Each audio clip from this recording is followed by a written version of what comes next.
Praise the lord. ఈ విషయాలేవి నన్ను కదిలించవు. అపోస్తుల కార్యము 20 అధ్యాయం 24వ వచనం.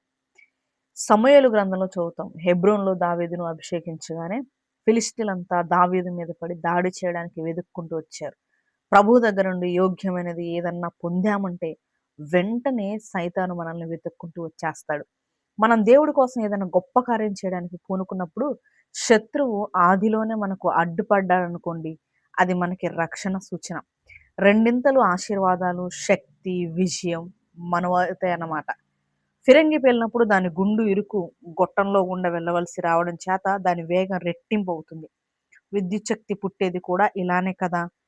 పవర్ హువాన్స్‌లో తిరిగే చక్రాల రాపిడి వల్లనే ఈ శక్తి పుడుతుంది.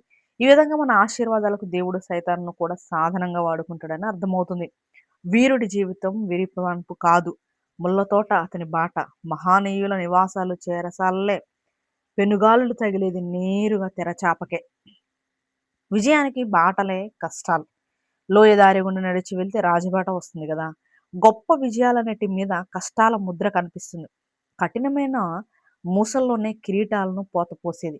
దుఃఖపు గానుగలో నలగకుండా ఎవ్వరికీ ఘన విజయం రాదు. చింతాకాంతుడైన యేసు నుదిటి మీద కలతల చారలతో హెచ్చరించాడు. ఈ ప్రపంచంలో మీకెన్నో ఉపద్రవాలొస్తాయని. ఈ మాటలు అన్న వెంటనే ప్రశస్తమైన వాగ్దానం వచ్చింది. అయితే భయపడకండి. నేను లోకాన్ని జయించాను. ఈ అడుగుజాడలు ఎక్కడికి వెళ్ళినా కనిపిస్తాయి. సింహాసనానికి దారి తీసే మెట్ల మీద రక్తపు చారికలు కనిపిస్తాయి. గాయపు మచ్చలకి బహుమానమే రాజదండం.